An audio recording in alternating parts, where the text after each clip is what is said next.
Hello, everybody. Welcome to the Rotoworld Football Show, Tuesday, September 23rd, 2025. I'm Patrick Daugherty, joined as always by Denny Carter. We are joined as always by a lot of NFL news. Really newsy week. Injuries had not really gotten going in weeks 1 and 2. They unfortunately have now. CeeDee Lamb is hurt. Mike Evans is hurt. Najee Harris is hurt.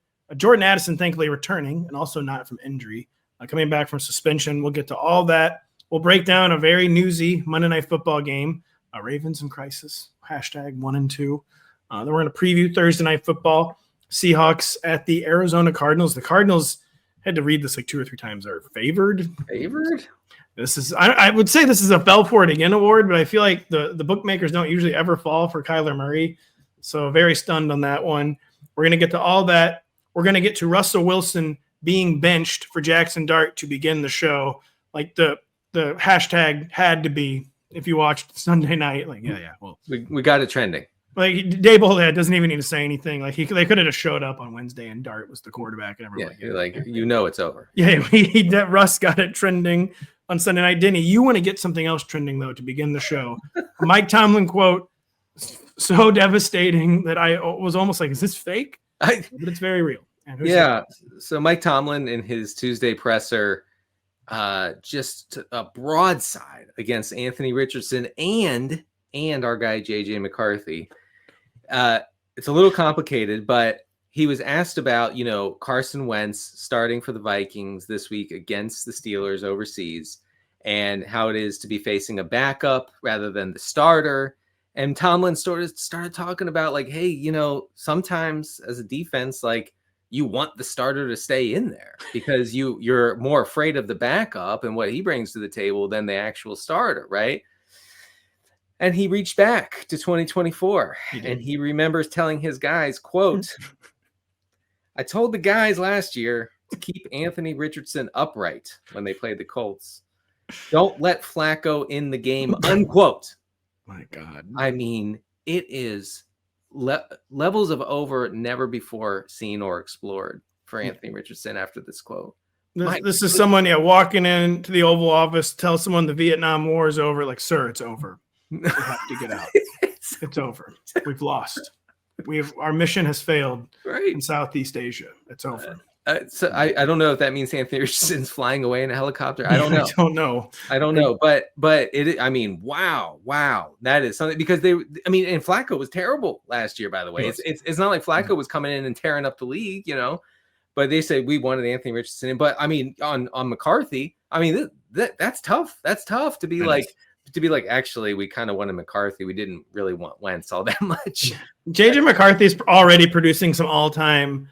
I'm sitting right here on the couch with you as you say this about me. Like I have feelings, guys. Yeah, I have feelings. I can hear. I also have like reading comprehension. I know what you're saying is very, very bad about me.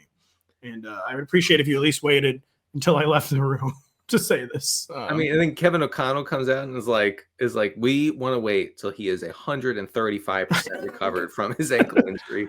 See, any team can wait till someone's 100% healthy. See, we're trying to start a new trend where players need to be 150% healthy. We want his ankle to be as new as it was when he was a baby before he got back. JJ McCarthy, the Vikings, again, I cannot get enough of in Europe for 2 weeks for some reason. Something that you apparently do in the middle of an NFL season is you go to the British Isles. You go to stay there. You go to Dublin. You go to Londinium.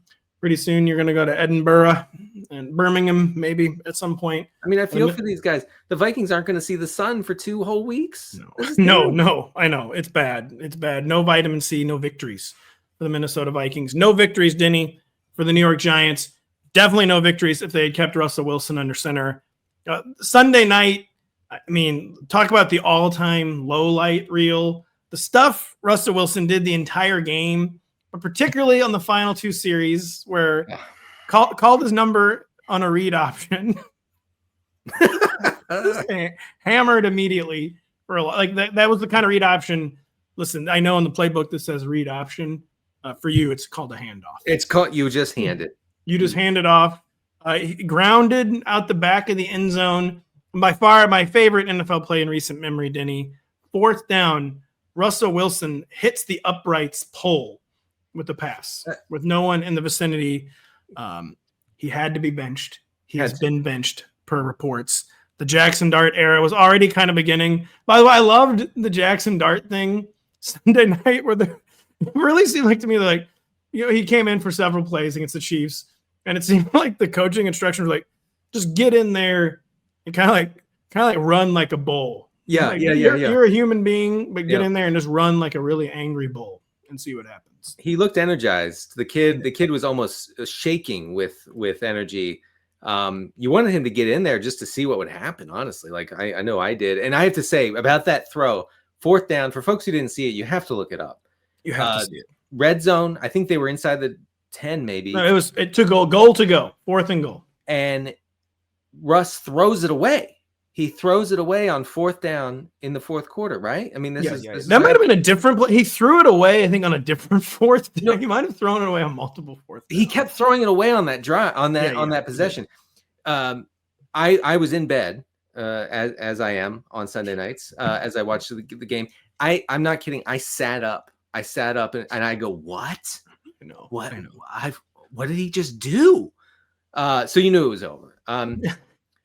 Dart, yeah. So Dart, and we talked about this in August. Like, Dart needed to be drafted in all super flex leagues because there was no scenario in which Russell Wilson kept this job. We even knew it was over after he threw for 450 yards against the Cowboys. Yes. It was still over. You knew that. Okay. So now it's over. Dart becomes an interesting play in Superflex, maybe in deeper one quarterback formats. He becomes somewhat interesting because I think he'll bring some rushing upside that Russell Wilson obviously doesn't have, and some aggressive downfield throwing. He in the preseason he was really good, and I know he's playing against future insurance salesmen and whatnot, but almost an 80% adjusted completion rate per PFF. I think it's really good for both Malik Neighbors and Wan'Dale Robinson, as probably you do. Well, I think it's good. Here's what I think, though, Denny, is that it could be good. The real grim reality of this situation is that as bad as Russ was, this honestly could go worse. Like, there's a reason Jaxson Dart was drafted in the 20s, the Kenny Pickett zone, as I like to call it. He was not viewed as a legitimate lottery pick quarterback. There were obviously real questions about he's an actual franchise quarterback. So he is a very volatile, high variance prospect. But the thing is that he could be good. Russell Wilson, we knew could not be good. Even against the Cowboys, he was barely good. He was like moonballing, and the Cowboys feel like defending this. Like, right. Yeah, like who cares? It was totally fraudulent. It was. It's like Brian Schottenheimer's the coach. Like, I'm not gonna really defend this. If Neighbors wants his yards, just doesn't mean none of my business. Yeah. Schottenheimer's like, it's literally your business. You're a DB. Anyway, I don't care. So Russ could not be good. Jaxson Dart could actually be good. Yeah. But the narrative was supposedly like, they've got this real tough schedule. We can't throw them out there. And that is true. They're playing the Chargers, which look like one of the ascendant defenses in the NFL. Then he does get a much easier matchup in week 5. It's on the road, though, in New Orleans. Then it's the Eagles. Then it's the Broncos. Then it's somehow the Eagles again. Why is it always the Eagles? It's always the Eagles. And it is going to be a crucible, going to be a trial by fire for Jaxson Dart. And, it's going to be like a laughably simplistic offense. I mean, hopefully that's good. You think that'll be good? You think the offense is just going to be like Cam Skattebo down there for the handoff somewhere? By down there, we mean around your waist, where you just hand it off to Cam Skattebo. Yeah. And hopefully it's that, and it's like relentlessly targeting Malik Neighbors, because I feel like we might see more like the most simplistic offenses of all time with Jaxson Dart under center. Here's what you'll get from Neighbors. You'll get more effort because Neighbors, look, he's a wide receiver, and not only that, an elite wide receiver. So he's very volatile, very temperamental, very emotional, right? And when he has a guy with no juice like Russell Wilson back there, he ain't reading all that. Like, he's like, and frankly, he shouldn't either. Like, no, I get it. Yeah, totally get it. Justin Jefferson, I mean, no offense to JJ McCarthy. I know lots of people are still under the impression JJ McCarthy's good. Oof. Like Justin Jefferson is basically like on Expedia in weeks 1 or 2, like Googling. Yeah. Like, can you book are there Mexican golf courses on Expedia? Like, is this something I can do? Like asking the coaches, like, aren't you supposed to be in the game right now? Like, oh, God. Yeah, are you Googling Kansas City real estate? Yeah. So, anyways, where were you? Sorry.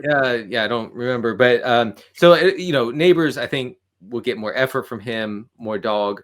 It could be bad for Skattebo, and here's why. And I know Tyron Tracy's out with the shoulder, and so Skattebo is a legit option. You're starting him if you have him, most likely. Saying that, Skattebo was targeted on 35% of his pass routes on Sunday night against Kansas City. That does not happen with Jaxson Dart in the game.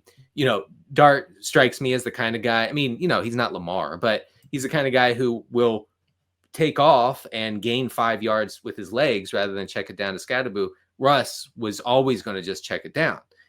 So for his PPR upside, I think this could be kind of a knock. We'll just see. The reality is we don't know. There's so many variables here. Again, I genuinely think Dart could play even worse than Russ did. But I'm surprised. Well, I mean, there's a reason this guy is the number 25 pick. Like, that doesn't happen. Like, that means 32 teams basically decided he wasn't a franchise quarterback, because if they thought he was a franchise quarterback, someone's trading into the top 10. Like, if the Giants, I feel like, truly believed he was a franchise quarterback, he would have been taken at number 3. Like, there's a reason he fell to where he did. It's because teams, I think, understand it could go very, very poorly. But there was just enough upside that they couldn't wait till like the Derek Carr zone, number 33, number 34. They had to do it in the first round. So they think there's legit upside, but they're just not sold.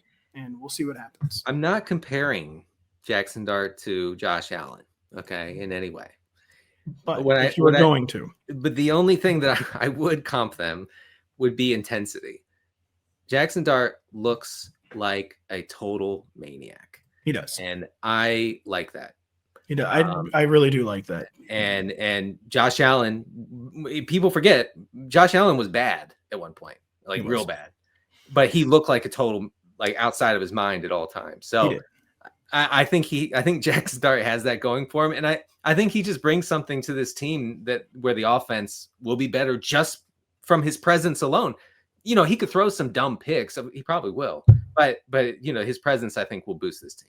Hopefully, the one final word on this is just, hopefully it's not so over that success just isn't possible. Because, I mean, Dable knows he's not coming back. No, he's not. No. Dable's probably wondering if he can even get an offensive coordinator job next year. Like, it's really, really over for this era of the Giants coaching staff and front office. And hopefully, like, a negative atmosphere does not permeate everything that happens to the Giants. But a negative atmosphere is going to permeate everything, regardless if it was Russ. There's at least now the possibility of open optimism, Denny. Lions 38, Ravens 30. Lions, frankly, controlled this game in Baltimore. It was back and forth. The Ravens could have won at some point. I never really felt like the Lions were going to lose. They looked like an elite team to me. The Ravens looked like kind of like in soul-searching mode. The thing that really, really stuck out to me, I know this is just my imagination, but Lamar Jackson got tackled from behind like 3 or 4 different times. Yeah. Not kidding. I think I had maybe seen that 3 or 4 times his entire career. By the one run at the end of the game when he was coming off the field, I thought he looked like he was limping, like maybe almost like favoring his hip or something. Obviously, complete speculation. But do you think something's up there? And he just did not look like he was moving like Lamar Jackson to me. That was my main takeaway from the Ravens. He was sacked 7 times. Yeah. Something did not appear normal with Lamar Jackson. So Lamar perennially has one of the lowest pressure to sack ratios in the league. This guy never takes sacks, and to see him sack 7 times, like 5 of them, like really easily, like standard looking sacks, was weird. I agree with you. And I'm glad you put this in the show notes, because it did stand out to me. And I kept wondering, are the Lions defensive linemen just that much faster than everybody else in the league, where they can easily just wrap this guy up? I'm not going to say that I know this for a fact, but one thing I noticed was that the Lions were not going for all that faking business that Lamar does.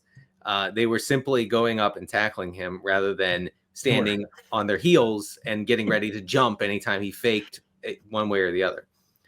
So that may have helped. But I did notice he was caught from behind, I think 3 times. One of them where he was going to break out of the pocket and run for a 25-yard touchdown. That was stunning. That play in particular was stunning. The one, too, where the linebacker, like, I'm sorry, Lamar had a linebacker one-on-one and then just got easily tackled. Yeah, I know. I was concerned. I'm a little concerned. Someone pointed out to me, posted at me that he got his foot stepped on in training camp. I don't know if there's some lingering thing. He took 7 sacks last night. He took 23 all last year. 7. Yeah. 7 sacks. So Lamar, that's something to watch this week. Does he pop up in the injury report? Or maybe it was just a freak of nature, fluke game where he just sometimes you're going to get sacked 7. Because, at the end of your career, you go to anyone's game log.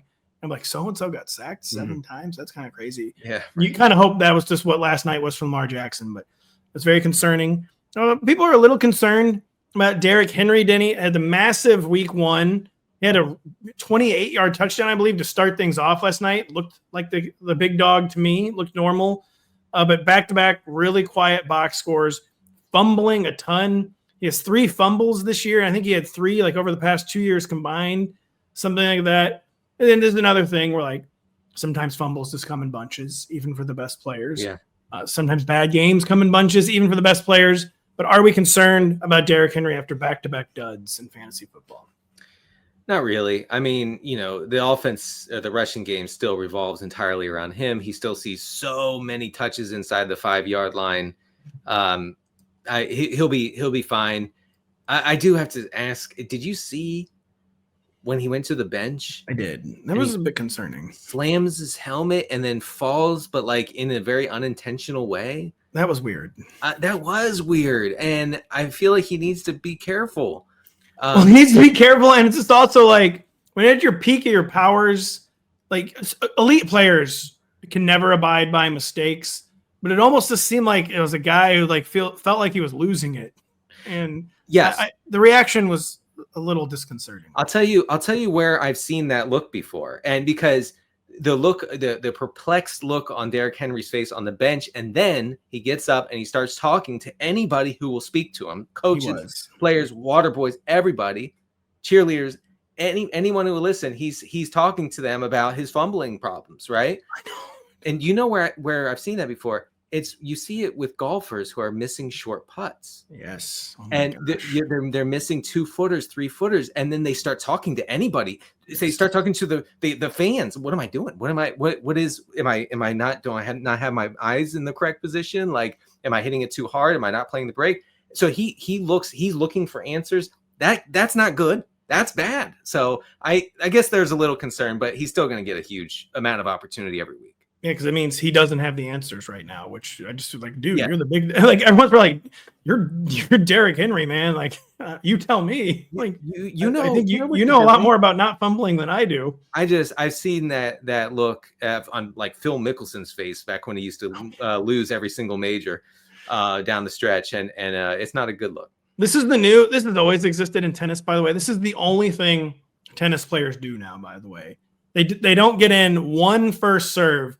And they immediately just start gesturing and spending 4 straight minutes talking to their box. Really? You can hear them. Their box is just you got this. Really? The second they don't get in the first serve, they just start gesticulating wildly. Wow. Loser. I've never even been good. Dude. Just go back and serve again. That's really funny. Calm down, please. It's a really annoying trend. They've got to stop it.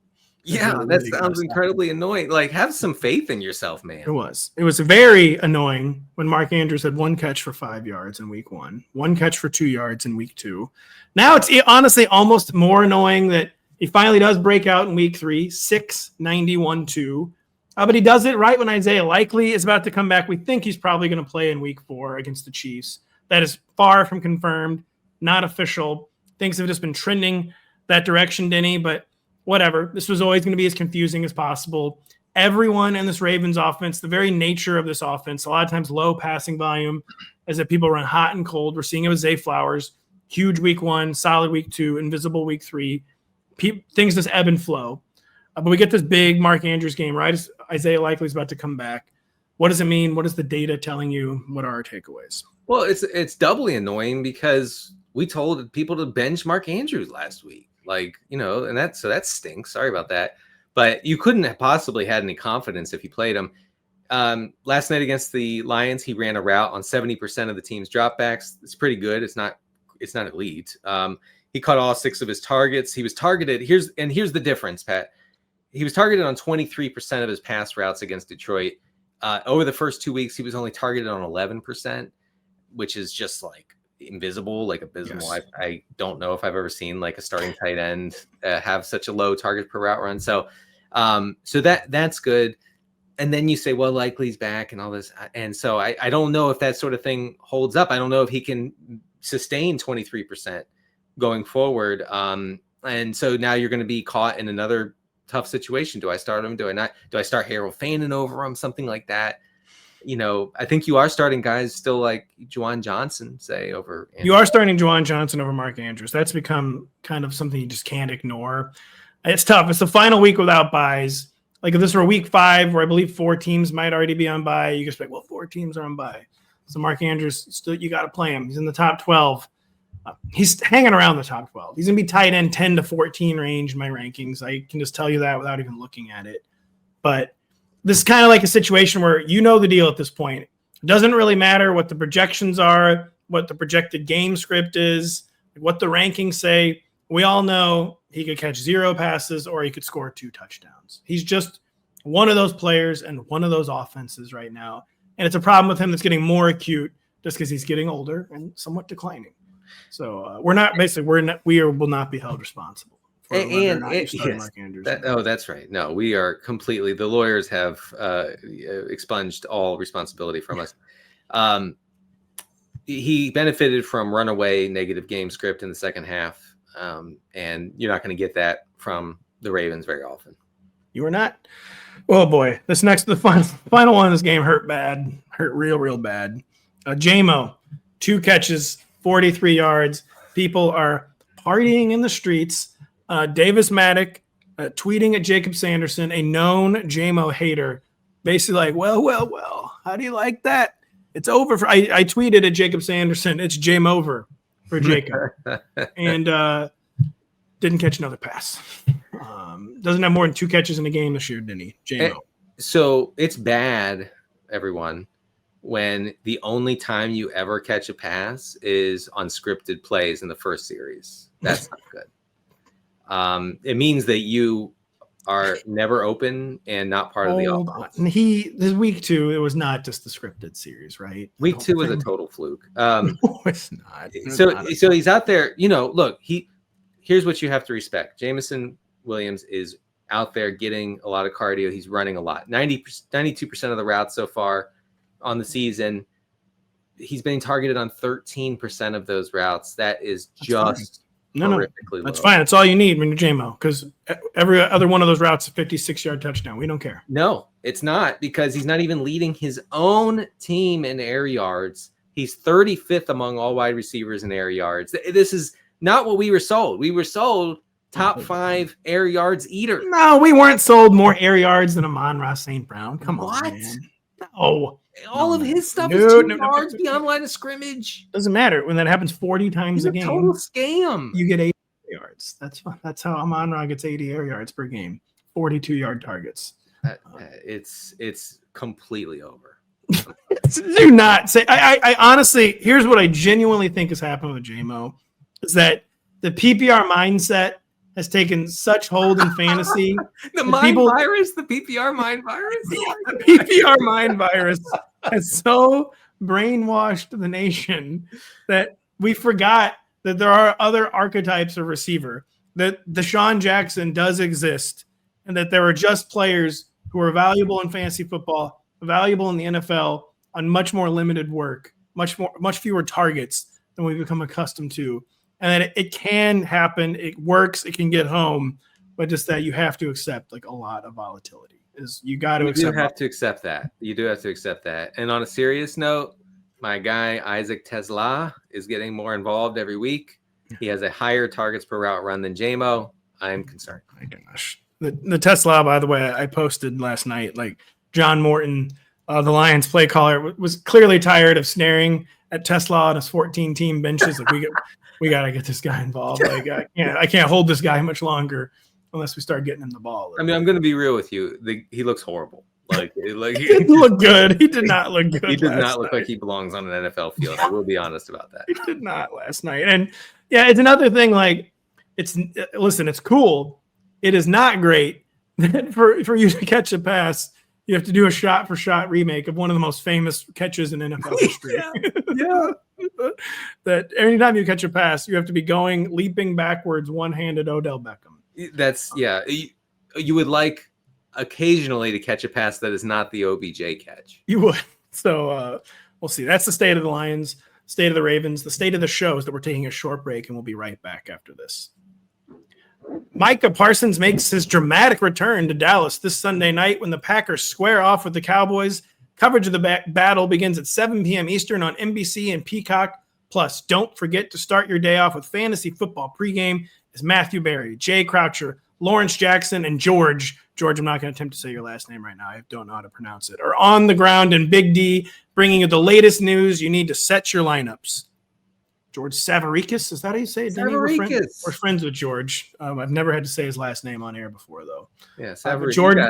George Savaricas. He hosts fantasy football pregame every Sunday. Really great guy. Unfortunately, eliminated from the Guillotine League this week. George, we love you. We miss you. We're thinking of you. You know what, though? George remains handsome. And he does. He does. So, that matters a lot more than still hanging around, clinging for dear life in the Guillotine League like I am doing. By the way, when I said dramatic, I don't know if you heard, there was a bolt of thunder here in St. Charles, Missouri. We're getting a summer thunderstorm on September 23rd, Denny. We got a thunderstorm on Sunday. Thunderbolt, CeeDee Lamb, first-round pick across the board, maybe number one overall in some leagues. Got hurt, came back in the game, then got hurt worse. And not great. No. He is one of the toughest players in the league. Played through a shoulder injury last year. Sunday never went to the locker room, just stood around, like literally stood on his injured ankle the whole game. That was kind of weird. Listen, I think as of the show, he's not on injured reserve yet. My guess is that he kind of avoids injured reserve. I don't think he can avoid missing at least one game. That is Sunday against Green Bay. What is the fallout for either this game or however many games the Cowboys are without CeeDee Lamb, Denny? The fallout is that Jake Ferguson becomes like the best tight end in fantasy. I mean, targeted on 47% of his routes last week against the Bears, dominating targets, and they're all scammy stuff, but whatever. George Pickens will see an uptick in opportunity, of course, but I don't think it changes his profile dramatically. Against the Bears, I do have it somewhere. Against the Bears, Pickens was targeted on 23% of his routes. He had a small edge in air yards over Cavante Turpin, who becomes something of an interest in deeper formats. But yeah, Ferguson, you were already playing Fergie, as Pat calls him. You were already playing him, but you feel great about it now. Honestly, Pat, here are the players I would use over Ferguson at tight end. It's Trey McBride and it's Brock Bowers, and that's the list. That's a bit rich, but I did my initial rankings run this morning. This is initial. I have him as tight end 5. Okay. I put Kraft and Tyler Warren ahead of him still. Kraft, the whole Packers skill core is so frustrating. I have a hard time believing they'll be frustrating against the Cowboys, though. And Kraft really does strike me as baby Kittle. I feel like you cannot play Jake Ferguson over Tucker Kraft's upside this weekend. And Tyler Warren, the box scores have come down in successive weeks. But I think week 3 is probably his absolute ceiling. It was like 3 for 40, still very involved, threw a hellacious lead block on a Jonathan Taylor touchdown. I'm still starting those two guys over Jake Ferguson. But then, you're debating, is it Jake Ferguson or is it Juwan Johnson? And then you're like, well, TJ Hawkinson and Sam Laporta have just not shown enough to be started over Jake Ferguson right now. So, I could see Kraft. If Kraft is fully healthy, he definitely wasn't in week 3. But that's it. Yeah, it is Ferguson season. Also, Dak takes a major hit here for one. The Dak thing. The Dak thing's kind of over.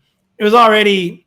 The season has been more similar to last year than I was hoping for the Cowboys. We're just kind of like empty production, not consistent production. I kept taking Dak in like every league. It was always like the QB 13. I know. He's going to, in my mind, I'm like, I'm getting the QB9 for the price of QB13. This equals universal victory in my fantasy leagues. And instead, I'm just getting the QB13. And it's not great. That's what you got. Yeah. I've been kicking myself in a couple of leagues. I took Ja'Marr Chase number 1 overall, even though I definitely in both leagues wanted to take Lamb 1 overall. Yeah. And so for 3 weeks, I'm like kicking myself like, you should have done it. You should have. And now both of them are bad picks. So, you want to talk about low effort. Ja'Marr Chase, he is done. He's done giving up. He's I saw a clip of him not blocking that honestly should probably get him benched for a week. Well, listen, you only get so many bullets to fire in an NFL career. Ja'Marr Chase, he can't. He's not laying his life on the line for Jake Browning. Would you? Oh, you actually are a bad example. I would. You would die for Jake Browning. I would. Denny will go to the mattresses for Jake Browning. I know, man. Our alpha receivers. You only become an alpha receiver by being like that. We do need our alpha receivers to maybe occasionally try for a backup quarterback. It would be nice. Like just maybe occasionally put in some effort, or no, for the doomed rookie. By the way, not to get us too sidetracked, have you seen the insane clip of JJ McCarthy talking to Justin Jefferson in week 1? No. Like, oh man, I don't know how we've never talked about this in the show. Oh, when he said, "Don't give up on me." He said, "Don't give up on me." Like, dude, Ooh. A, you're the starter. B, you're a first-round pick. C, project some confidence. Like, you cannot be telling people in week 1, don't give up. That was a really troubling sign for his future, I thought. I'm telling you, Kevin O'Connell is just desperate to never play this kid again. Yeah, I know. And like Justin Jefferson was like, dude, I'm not giving up on you yet. Even though he was. Like, he knew he had to be nice and claim he wasn't giving up. I'm going to be honest with you. I was never in on you. I never believed in you in the first place. So, but anyways, not to keep burying JJ McCarthy, who will undoubtedly get the last laugh on us somehow, Denny.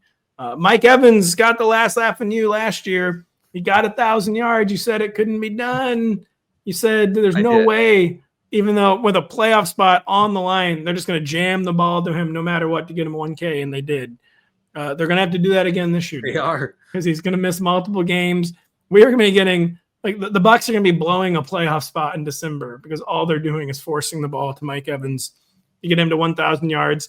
He's another guy. He's never out as long as you think he's going to be. But it's like his millionth hamstring injury. They're projecting he's going to miss multiple games, probably going to avoid injury reserve, but we don't know that for sure. He's out. Chris Godwin may be back for week 4, probably more likely week 5.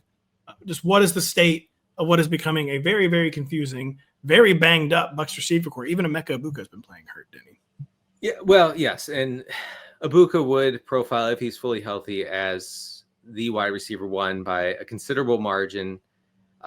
Sterling Shepard becomes the wide receiver 2 for now, while Chris Godwin is out, and of course Evans being out.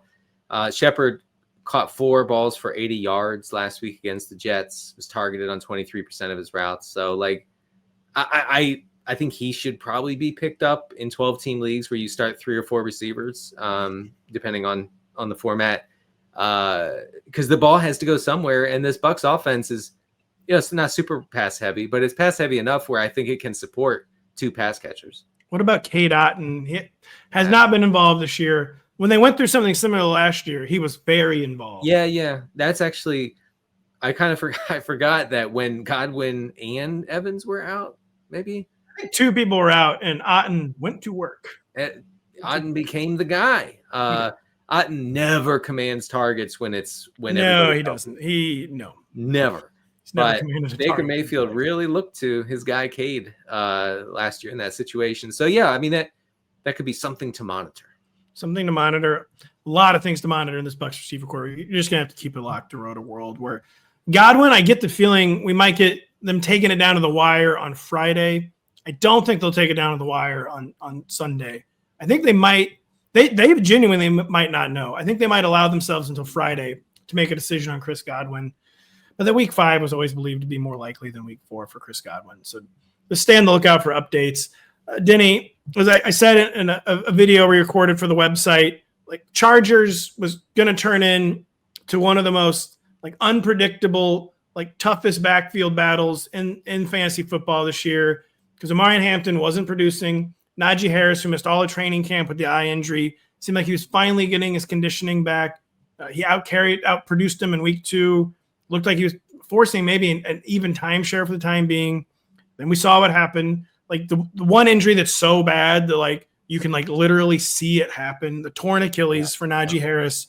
Real bad break for a guy who like Najee Harris is always like, say what you will about Najee. He never gets hurt. And then he got hurt. Honestly, probably because of the eye injury. And I think that might have had something to do with his conditioning where he's trying to do like the full-time NFL player thing, and he wasn't conditioned after training camp. We'll never know, obviously. He's out. Amari Hampton, second lease on redraft life. How excited can we get for Amari Hampton now? You mentioned it on Sunday's wrap-up show, and I thought it was a good point that, like, we see this sometimes where a running back will go down in game, and the other guy will get the whole workload. He's running all the routes and getting all the targets and all the goal line work. And you're like, oh my goodness, he has literally the best running back profile in the entire game. And then the next week, some schlub comes off of, being a healthy scratch. And suddenly he sees 10 touches in the backfield, and that profile is blown to smithereens. So I think that is in the range of outcomes here. It is, unfortunately. And I would say that really what I'm most interested in is this expanded pass catching role that Hampton took on last week after Harris left the game.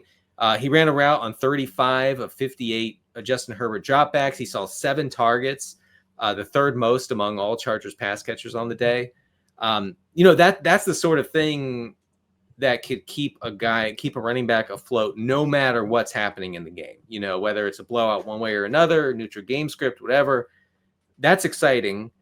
And we're just going to have to see it for 1 week, like this post Najee Chargers backfield. We don't know what it's going to look like. We don't know. The good news is that the number 3 appears to be Hassan Haskins.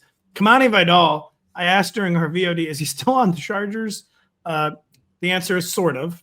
He's not on the active roster. He's on the practice squad, almost guaranteed to be promoted on Saturday, be on the roster Sunday. But Hassan Haskins is the number 3.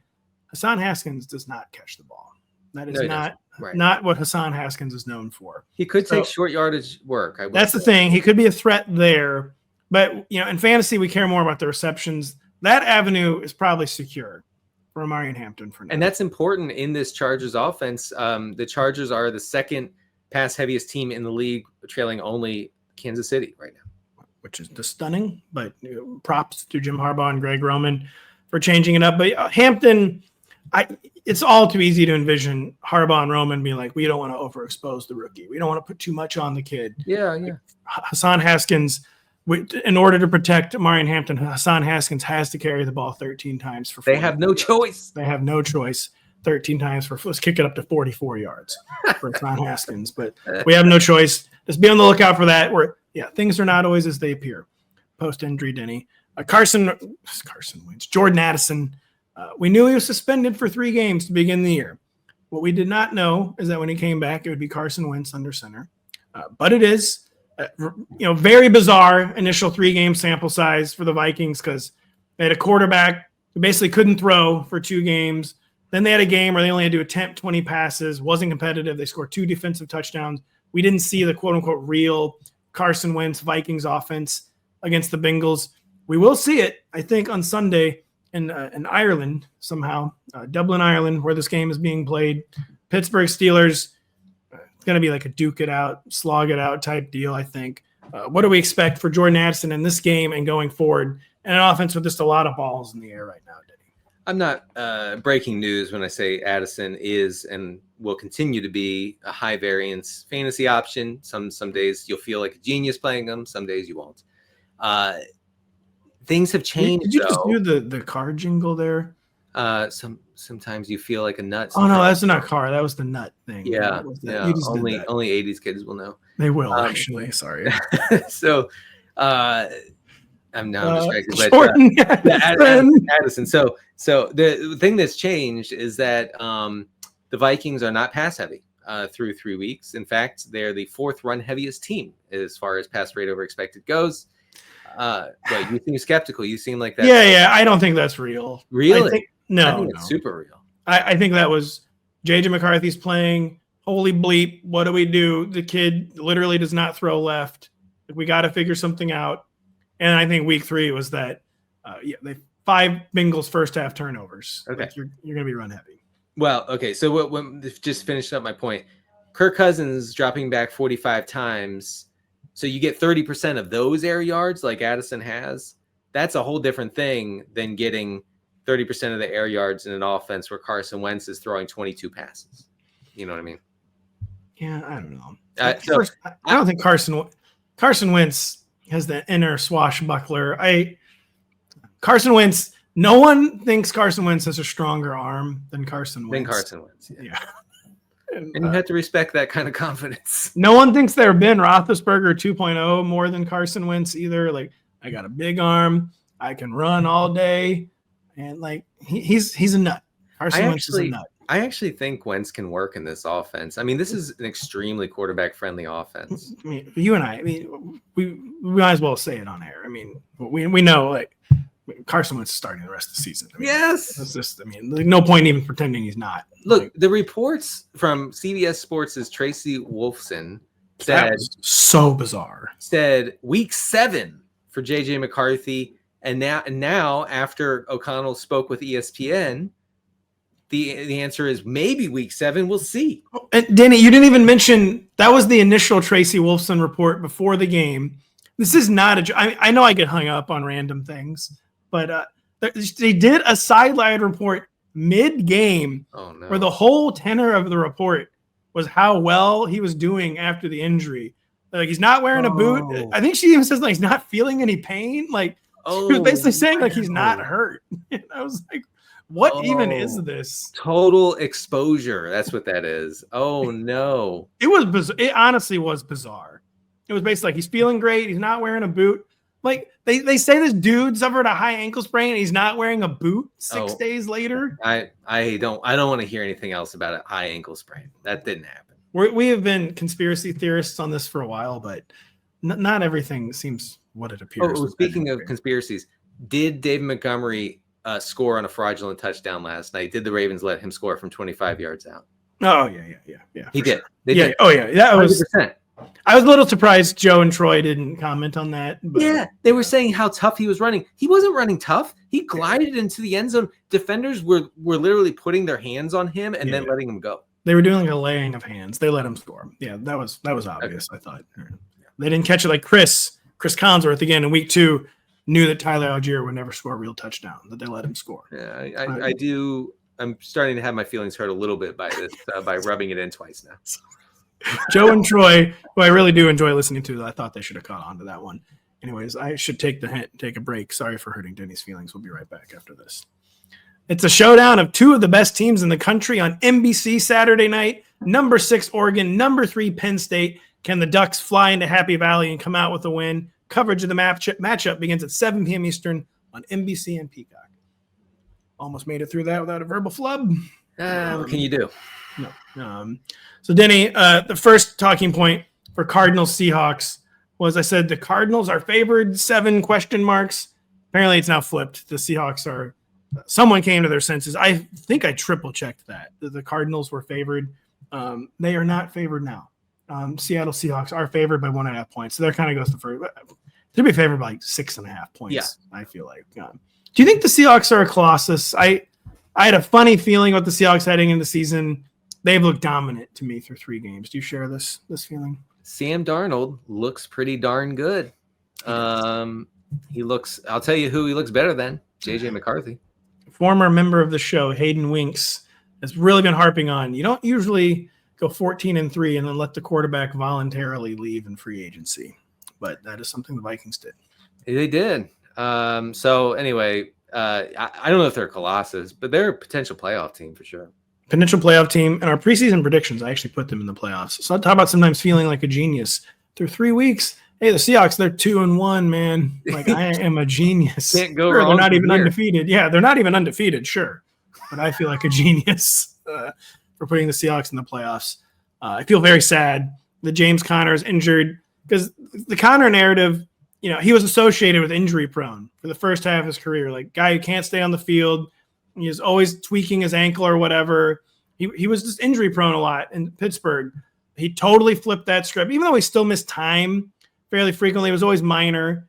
He went from like being viewed as injury prone to being viewed as like a really reliable workhorse in Arizona.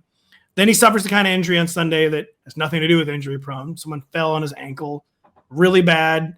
Season's over. Career's probably in doubt because he's on the wrong side of 30. A real tough story. James Conner's out, but now Trey Benson is in. He was already way more involved in weeks 1 and 2 than he was last year. Basically doubled his snap percentage from 2024. He's playing about 33% of the snaps for the James Conner injury.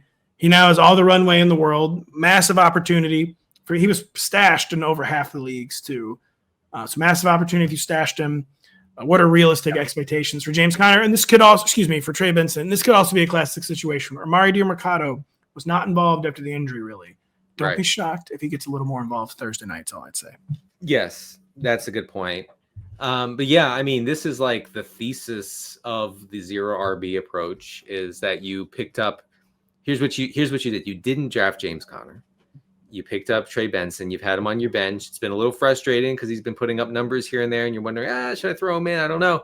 And now you have a really good fantasy option. I believe Kyle Dvorak called Trey Benson a league winner in his column on Monday. So check that out.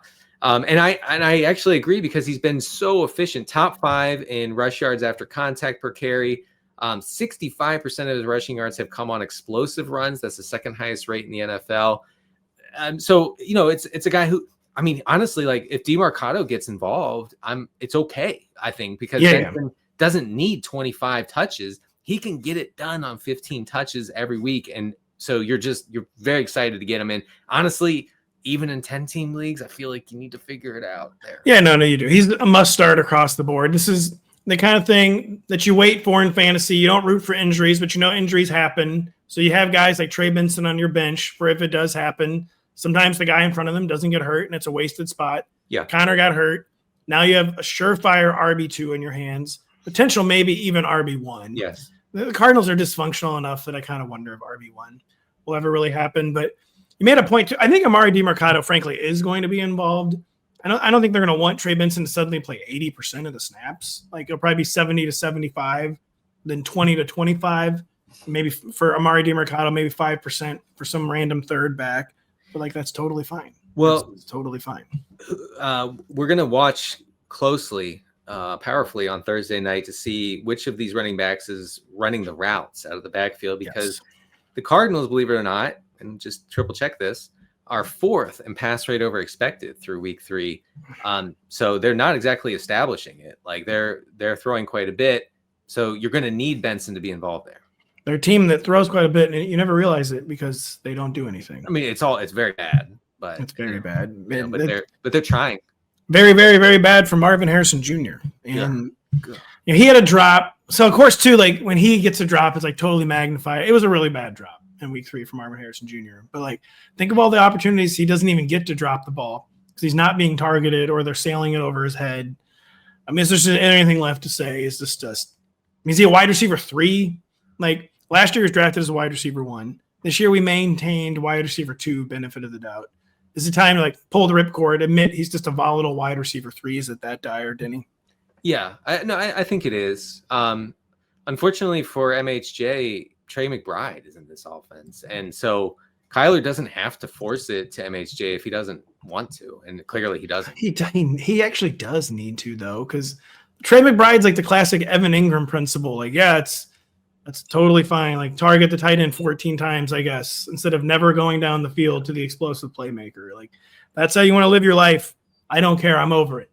Yeah, I'm over it. You know what? It's a free country, Kyler. It is. You can do what you want. But yeah, I mean, wide receiver 3 sounds right to me. Do you have any names pulled up wide receiver wise who might start over him? I'm trying to think here. Well, I have a comparison I want to make where Marvin Harrison Jr. to me basically kind of feels like Jordan Addison, where like you're banking on 3 to 5 weekly targets. He tends to score when he actually catches. He tends to score when he's more towards 5 than 3. He just reminds me a lot of like Jordan Addison, except for with the huge difference. He's a number 1 instead of a number 2. I mean, Marvin Harrison Jr. or Jalen Waddle? He actually came to mind. I'd go with Waddle. I have MHJ one spot higher. DJ Moore. Moore is still not being targeted, but still, I'd go Moore. Xavier Worthy. Yeah, Worthy. Worthy for sure. Michael Pittman Jr. Oh, yeah. Yeah, I mean, it's not looking good for MHJ. No. Not guys that should be playing ahead of him. Real quick, Calvin Ridley. Oh, yeah. I was so hoping you would not say that. Because I have to say MHJ. I can't. Yeah. The MHJ there. Titans are a disaster. I just can't. Well, in the show, talking about two situations that continue to expose the show. Zach Charbonnet, JSN. Well, stick with JSN real quick. I was laying it on thick with Tyler Algier. I won't lay it. JSN, you were a little skeptical. Is the skepticism kind of over? Is the profile just too good, Denny? The skepticism is over. He is still being targeted at just obscene rates. Maybe that continues and he just breaks records as far as I really think it will. I mean, that really was the thesis of my JSN play. And you said that he could lead the league in targets. Yeah. You said that, and I dismissed that out of hand. So that's on me. But yeah, the profile is just extraordinary. So he's elite. Stratospheric. Yep, he's elite. He's pushing for top 5 status, honestly, in the wide receiver rank. That's for now. I mean, only 3 games in. Maybe teams will start bracketing him. Maybe they'll start seeing all kinds of crazy coverage looks. But it just seemed like Mike Macdonald. I know it's Clint Kubiak's the offensive coordinator. With JSN too, though, Mike Macdonald struck me as a sophisticated, smart enough coach that even with one weapon, he was going to figure out a way to get him the ball. Basically, yeah. It's kind of what I was hoping for. That is what is happening through 3 games. Zach Charbonnet. So one of my Charbonnet theories, Denny, was they held him out last week because they knew they had the short week this week. Looks like it's happening because he's practicing in full. Think he'll be back. The KW3. So week 2, Charbonnet truthers. We're in shambles. People are seriously tweeting at me all day, just you wait. And then they were genuinely laughing in my face when he got hurt. It was well, now it's over. Kenneth Walker gets the backfield all to himself. Guess what he's gonna do? 38 yards on 16 carries. Denny. 2 touchdowns though. But Charbonnet's back. We think this week. What is the latest as the Seahawks backfield turns update? The Seahawks 30th in pass rate over expected. So as run heavy as we believe they would be, very low pass rate on first downs as well. So Charbonnet's been miserably bad. Maybe has to do with injury. Kenneth Walker's been so good. I know. He's not been. Did you see that hurdle that he had? The world's worst hurdle? No, actually. So how did no one send this to you? Where are the Charbonnet truthers? Come on. So it's in the Charbonnet Discord if you want to check it out. And Ken Walker gets to the outside. He tries to hurdle a guy. There are 3 other defenders in the area, so they all just drag him out of the air. He loses 1 yard on a hurdle. I mean, it is honestly the world's worst hurdle. Adam said he jumped 6 feet in the air, but didn't go anywhere. He didn't go anywhere. That's right, Adam. He just stayed in the air and didn't go forward. And you're I thought you were supposed to go over the guy, but oh my. So when Charbonnet returns, then Walker's workload gets trimmed back, and you go from there. Walker blew up against a Steelers rush defense that is literally looking like the worst in the league. Wow. So I do want to note that. Now, the key thing here with this backfield is, all kidding, narrative aside, it's just the ultimate, we have to stay humble and embrace humility with the Seahawks backfield, and that Kenneth Walker defaults to lower end RB2 status. Zach Charbonnet defaults to mid-range flex status. That's the status quo for now. And kind of anything can happen any given week. They're both getting somewhat decent workloads, but they're both very boom-bust players, and we don't know what's going to happen. We do know that the show's over, though. We do know. We do. That's one thing. So it's over. The regression files, are they live yet? I can't remember. They go live on Tuesday. They're live on Wednesday morning, and I'll have some players we talked about today on today's show. Also have a little bit on Daniel Jones, who, believe it or not, folks, is a positive regression. Wow. I kind of figured that's where you were going with that. So the regression files Wednesday, funnel report Friday, my rankings Thursday. Kyle Dvorak joining us on Thursday to preview the entire week 4 slate. So for Denny, I'm Pat. Thank you so much for listening. We will talk to you really, really soon.